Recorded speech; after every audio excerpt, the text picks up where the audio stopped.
I'm not a teacher, not a guru, just a seeker like you. And in the chaos of this world, I found silence, not outside, but within, through the words of Osho. He didn't give me answers. He gave me awareness. This video is not just a tribute. It's a reminder to awaken now, not tomorrow, not when life is perfect, but now, in this breath, in this very moment. Because everything you're searching for is already here. Listen closely, and maybe, just maybe, you'll remember too. The present moment is not just a fragment of time, it is the only reality. Everything else, the past and the future, is either memory or imagination. And yet, we spend most of our lives either trapped in regret or chasing desires that haven't happened. We are physically here, but mentally elsewhere, and that's the beginning of our suffering. Osho reminds us that time is not divided by clocks. It's divided by our attention. When your attention is in the past, you are living in shadows. When it's in the future, you are living in dreams. But when your attention returns to this very breath, this silence, this heartbeat, you enter reality. You step into truth.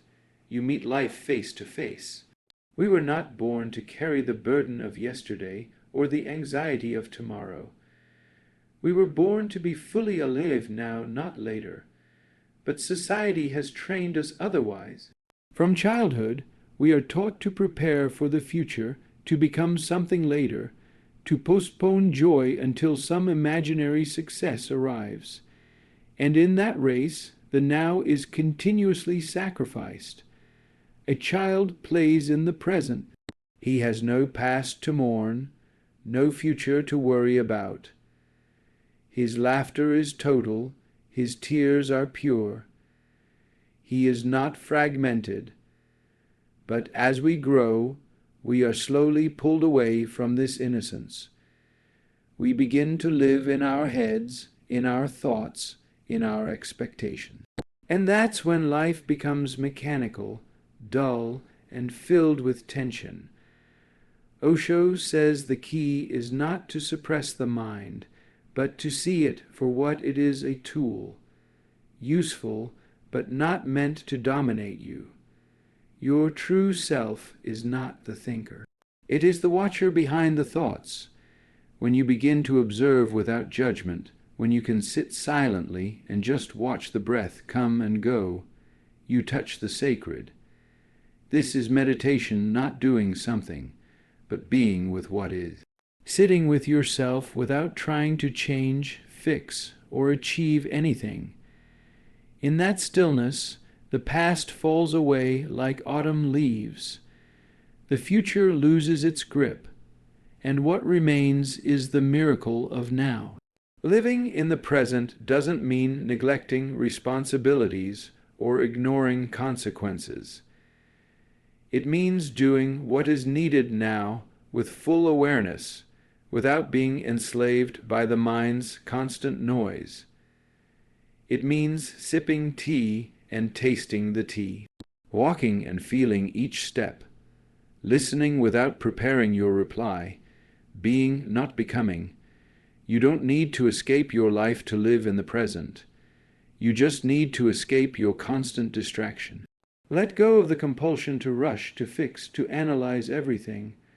Life doesn't need fixing. It needs feeling. It needs presence. And when presence is there, even the most ordinary act becomes sacred. Washing your hands, looking at the sky, sitting in silence, all become doorways to the divine. You don't need temples when your own awareness is the shrine. You don't need gods when your heart is awake. The now is not a moment in time, it is a dimension of being. And when you enter it, you are no longer a prisoner of your mind.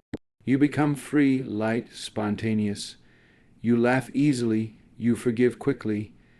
You stop taking things so personally, because the present moment has no ego. It has no story. It just is, and it is enough. The mind is always in a hurry, running backward to dig up old wounds or leaping forward to grasp at dreams. But the soul is never in a rush. The soul has no calendar, no agenda. It is content with what is. That's why the present moment feels so nourishing, so complete. It carries the fragrance of your true self. But to live in the present is to go against the tide. The world worships ambition, planning, productivity, always becoming, never being. And so, presence is not just peace, it is rebellion. To choose now is to step out of the system. It is to say, I am not a machine, I am not a robot, I am alive. Osho says, look at nature, it is always present. The tree is not thinking about growing faster. The river is not comparing itself with another river. The bird sings not to become famous, but because it is full.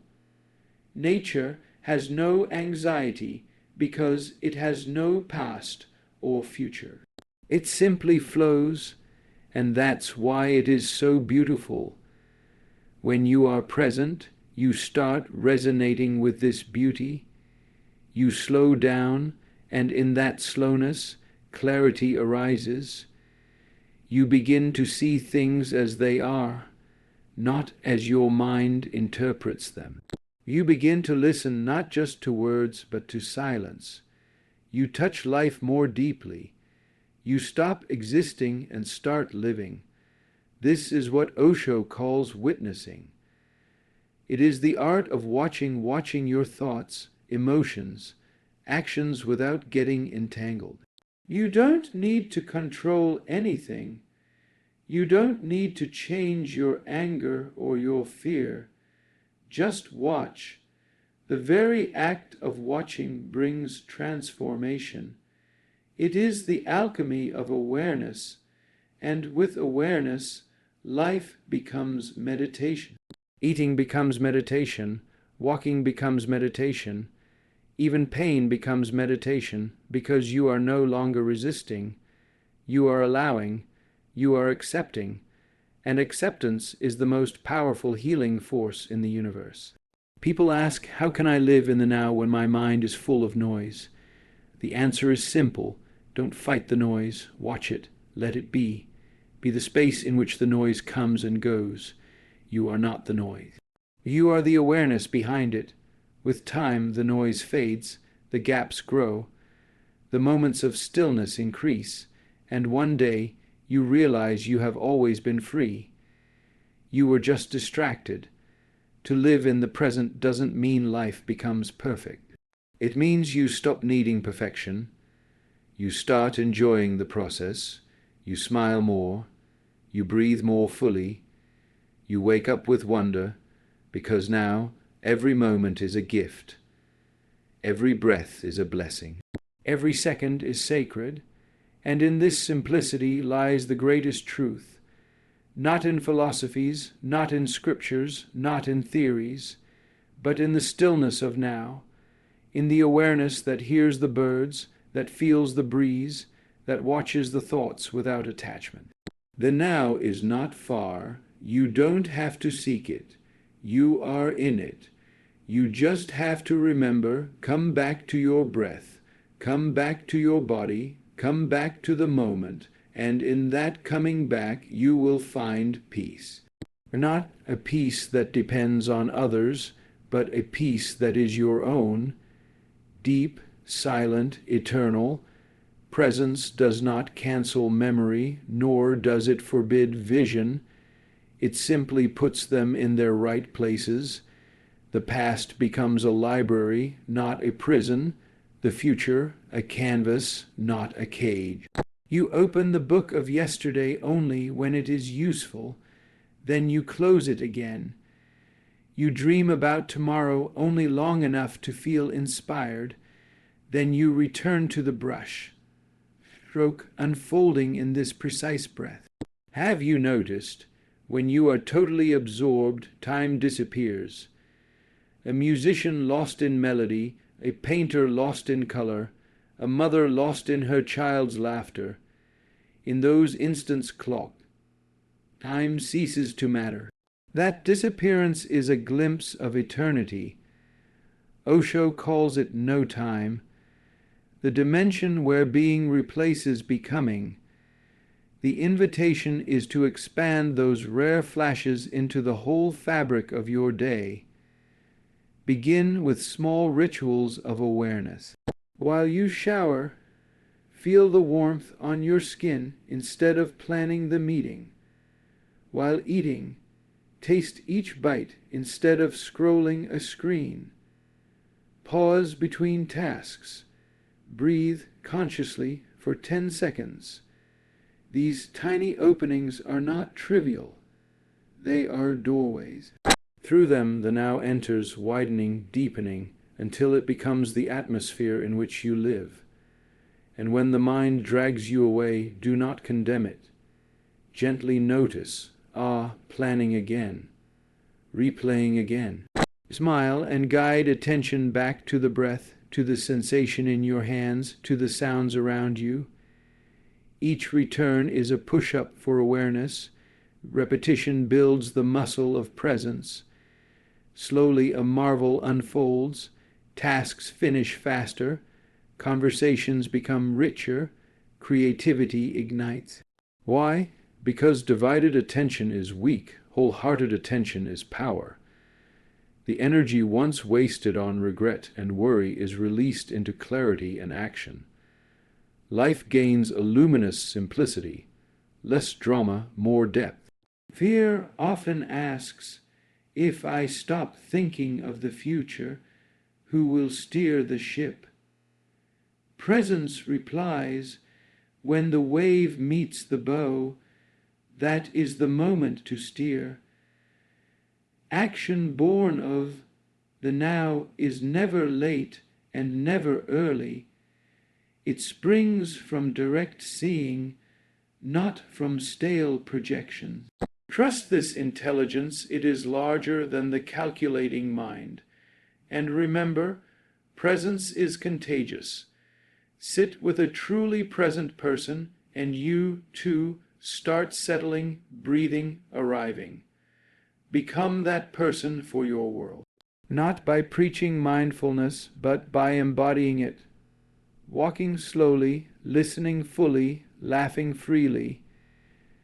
Your silence will teach more loudly than any words. In presence, even pain becomes sacred. This may sound strange. How can suffering be sacred? But Osho teaches that when you are fully present with your pain, without resistance, without labeling it as good or bad, a transformation happens.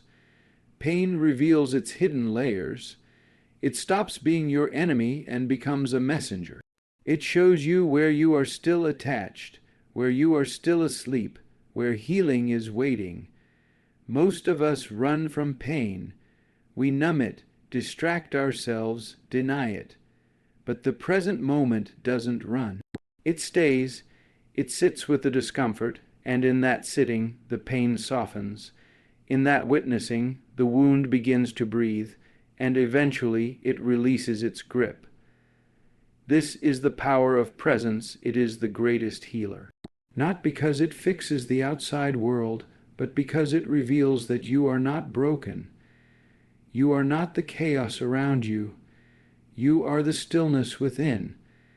And when you remember this stillness, you begin to live from it. Imagine living a life where your joy is not dependent on outcomes, where your peace is not held hostage by people or events, where your love is not a transaction but an overflowing. This is what the present moment offers, a liberation that no one can take away, because it arises from your own being. Osho reminds us, truth is not found in the future. God is not found after death. Enlightenment is not a destination. All these are projections of a mind that cannot sit still. The divine is here, now, in this breath, in this heartbeat, in this awareness. To live in the now is not a technique, it is a way of being. It is not something you do occasionally. It is who you become. And the more you sink into it, the more you realize the kingdom of heaven is not elsewhere. It is in your presence, the silence behind your thoughts, the watcher behind your emotions, the awareness that never sleeps. Even ordinary things begin to glow with new life. A sip of tea, a walk under the trees, the sound of rain, these become doorways into the eternal. Because when you are present, you are not waiting for life to begin, you are living it fully. And you'll start noticing something strange the more present you are, the more grateful you feel. Not for big things, but for the little miracles you had forgotten. Breath, sunlight, the warmth of a friend's voice. Gratitude becomes natural, not forced, and gratitude is the seed of joy. So let go of the illusion that something better is coming. Stop chasing the mirage of someday. This moment is enough. You are enough, right here, right now. When you truly settle into the now, you begin to see the absurdity of all the striving. The constant rush to become someone, to prove something, to achieve some image of success, it loses its grip on you. You are no longer running because you're no longer lost. You've arrived, not in the outer world, but in your own center. And from that center, life unfolds without force, without fear. This is not passivity. Osho is clear presence does not mean inaction. It means action rooted in clarity, not confusion. It means doing what needs to be done without being dragged by anxiety or ambition. A man who is present can act with far more power than a man who is scattered across 1,000 thoughts. Look around you, so many are tired, not because they're doing too much, but because they are never fully here. Their minds are spinning even when their bodies are still. They are in conversation, but also in their inbox, in their memories, in their to-do lists. This fragmentation is the true exhaustion. Presence is the return to wholeness. When you are whole, your energy flows smoothly. You don't waste it resisting what is. You don't leak it into regrets or fantasies. You channel it into what's real, what's alive, what's right in front of you. And in that state, a surprising thing happens. You stop feeling lonely. Not because others are always around you, but because you are no longer disconnected from yourself. Most loneliness is self-abandonment. When you come home to yourself, you are never truly alone. From this space, your relationships also transform. You listen without needing to respond. You love without needing to possess. You offer presence instead of fixing. You give others the rarest gift, your full attention. And in that attention, healing happens. Trust deepens. Connection blossoms. You become a mirror, reflecting the beauty and truth in others, simply because you have touched that beauty and truth within yourself. This is the silent revolution Osho speaks of, not a revolution of governments or ideologies, but of consciousness, a world where more and more individuals awaken to the now, drop the baggage of past and future, and live from presence. In such a world, violence begins to fade, greed begins to fade, fear begins to fade, because all these are born from unconsciousness, and presence is the antidote. So let this be your path, not as an escape, but as a return. Return to your breath, return to your body, return to this moment again and again, until the moment becomes your home. You will still live, still laugh, still cry. Life will not stop being life, but you will not be a prisoner of it. You will be the witness, the dancer who knows they are not the dance. And in that awareness, you will find the ultimate freedom. The now is not a concept. It is not a technique. It is not something to understand. It is something to be. So close your eyes, breathe, arrive, and stay, because this is life, and it's happening now.